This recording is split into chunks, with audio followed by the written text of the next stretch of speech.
ಪಕ್ಷದವರು ಒಟ್ಟಾಗಿ ಪರಿಣಾಮಕಾರಿಯಾಗಿ ಪ್ರಚಾರವನ್ನು ಮಾಡಬೇಕು ಅನ್ನೋದ್ರ ಬಗ್ಗೆ ಸುದೀರ್ಘವಾಗಿ ಚರ್ಚೆಯನ್ನು ಮಾಡಿದೆವು.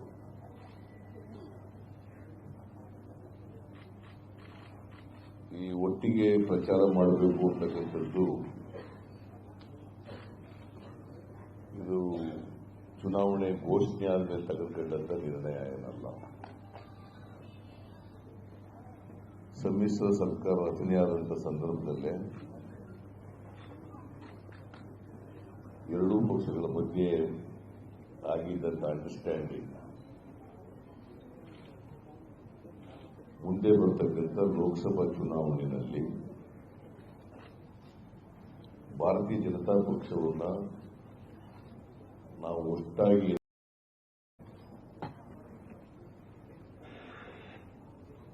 ಕರ್ನಾಟಕದಲ್ಲಿ ಅಧಿಕ ಸ್ಥಾನಗಳನ್ನು ಗೆಲ್ಲಬೇಕು, ಎರಡೂ ಪಕ್ಷದವರು ಒಟ್ಟಾಗಿ ಸೇರಿ ಆ ರೀತಿಯಾದಂಥ ಮಾತುಕತೆ ಸಮ್ಮಿಶ್ರ ಸರ್ಕಾರ ರಚನೆಯಾದಂಥ ಸಂದರ್ಭದಲ್ಲೇ ಆಗಿತ್ತು. ಅದರ ಪ್ರಯುಕ್ತನೇ ಕರ್ನಾಟಕದಲ್ಲಿ ನಡೆದಂಥ ಉಪಚುನಾವಣೆಯಲ್ಲಿ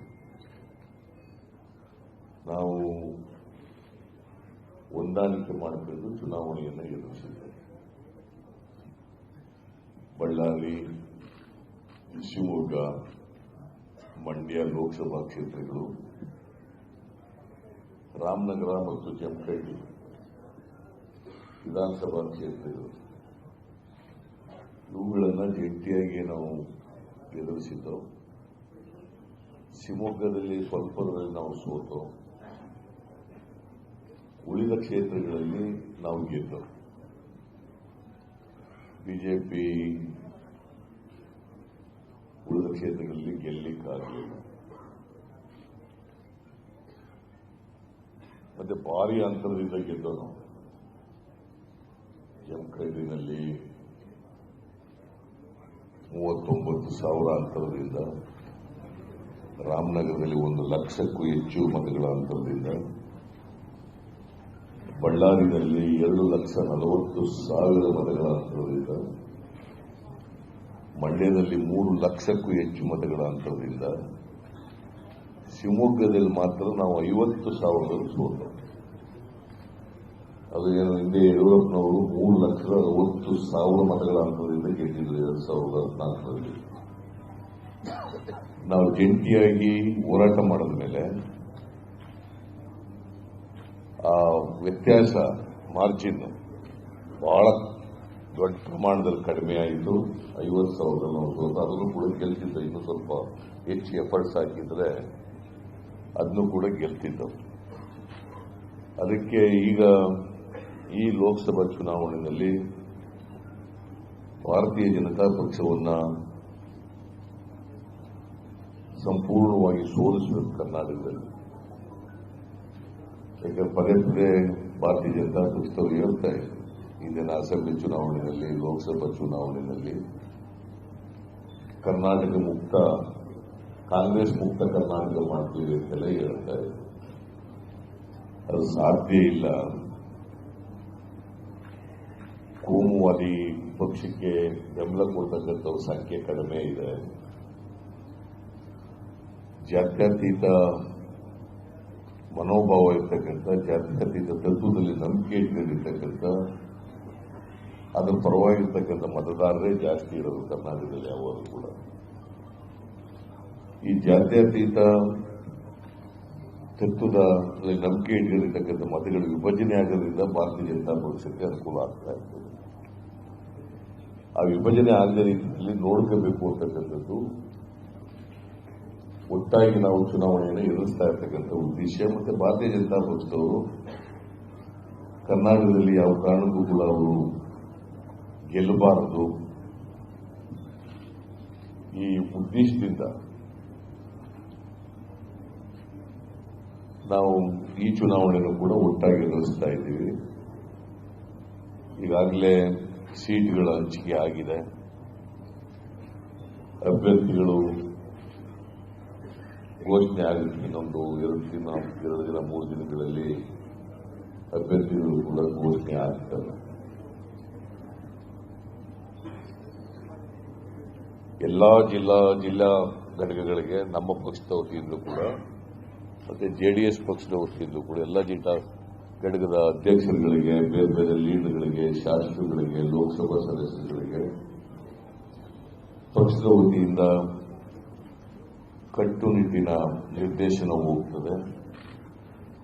ಯಾವುದೇ ಸಣ್ಣ ಪುಟ್ಟ ಭಿನ್ನಾಭಿಪ್ರಾಯಗಳಿದ್ರೂ ಕೂಡ, ವ್ಯತ್ಯಾಸಗಳಿದ್ರೂ ಕೂಡ ಅವೆಲ್ಲವನ್ನು ಕೂಡ ಸಂಪೂರ್ಣವಾಗಿ ಮರೆತು ಬಿಜೆಪಿ ಸೋಲಿಸದೇ ನಮ್ಮ ಏಕೈಕ ಗುರಿ. ಅದು ರಾಜ್ಯದ ಹಿತದೃಷ್ಟಿಯಿಂದ, ರಾಷ್ಟ್ರದ ಹಿತದೃಷ್ಟಿಯಿಂದ, ಸಂವಿಧಾನ ಪ್ರಜಾಪ್ರಭುತ್ವದ ಹಿತದೃಷ್ಟಿಯಿಂದ ಈ ಚುನಾವಣೆಯಲ್ಲಿ ಎಲ್ಲರೂ ಕೂಡ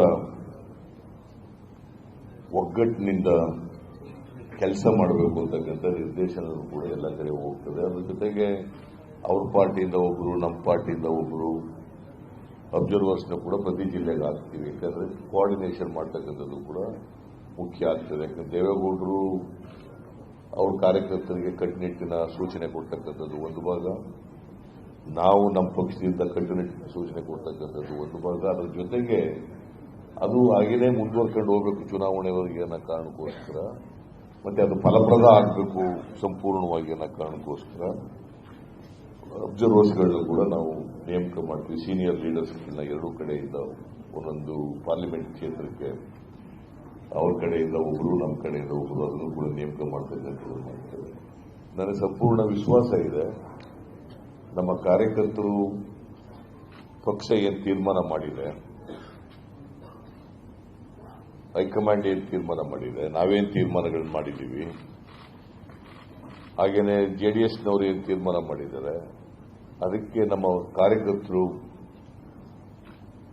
ಒಪ್ಪಿಕೊಂಡು, ಸಂಪೂರ್ಣವಾಗಿ ಒಪ್ಪಿಕೊಂಡು ಕೆಲಸ ಮಾಡ್ತಾರೆ ಅಂತಕ್ಕಂಥ ವಿಶ್ವಾಸ, ನಂಬಿಕೆ ನನಗಿದೆ.